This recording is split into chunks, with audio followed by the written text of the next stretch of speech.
ऐ, जो जन्माला येतो ना त्याचा मृत्यू निश्चित आहे, पण त्यानंतर काय कोणालाच ठाऊक नाही.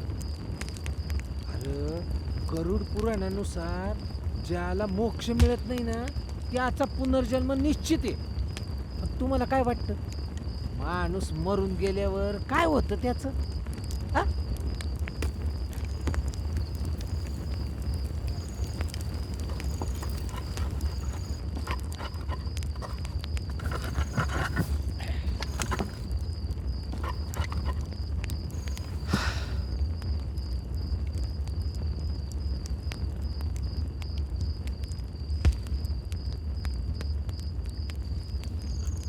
माणूस मेल्यावर काय होतं नाही का त्याचं? अय, अरे मी तुझ्याशी बोलतोय, काय होत असेल त्याचं? अरे मगापासून बोलतोय तुझ्याशी.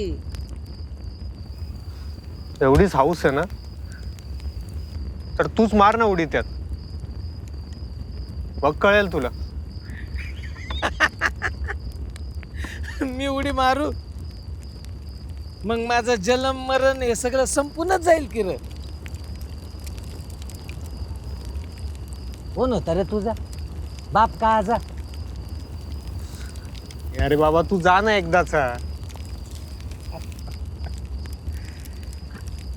आता आपली सुटका नाही, कवटी फुटेपर्यंत सुटका नाही, तुझी नाही माझी नाही. आपलं जीवन आहे ना हे या नदीसारखं आहे, वाद जात वाद जात वाद जात पार अगदी त्या मृत्यूच्या समुद्रापर्यंत जात. कुठे राहतो रे तू? हे काय इथंच राहतो. ही चिता जळून राख झाली ना की नव्याची वाट पाहायची. ती आली की तिला भडाग्नी द्यायचा. तू हिला भडाग्नी दिला ना? नाही, डोक्यावरचे केस नाही काढले म्हणून विचारलं. ते तुझ्या वेळेस नक्की कापतो आता. माझ्या वेळेला कापतो, तू कापतो.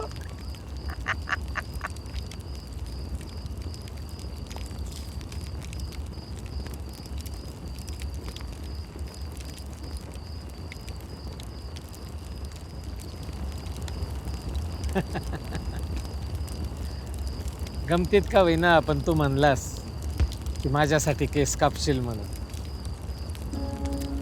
मला अग्नी डाग देशील म्हणून. भारी वाटलं, आपलंस वाटलं.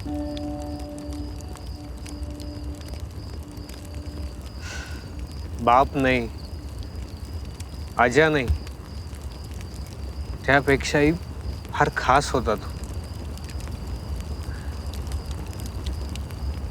वाईट फक्त याच गोष्टीचं वाटतं की मरण्याआधी एकदा भेटला असता, बोलला असता.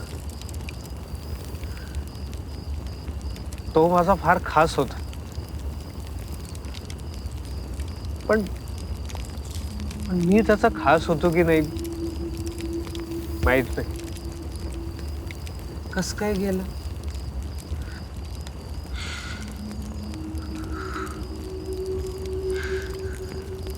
सकाळी गळफास लावून घेतलं त्याने. ह? कशा पायी? कशा पायी गेला, का गेला?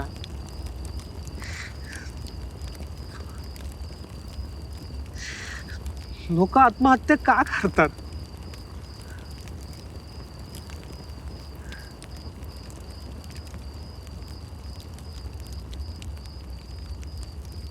लोकांना मोह आवरत नाही.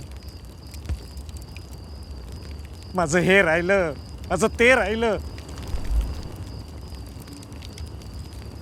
हिची कवटी फुटली नाही. हा इथेच घुटमळत असेल कुठेतरी.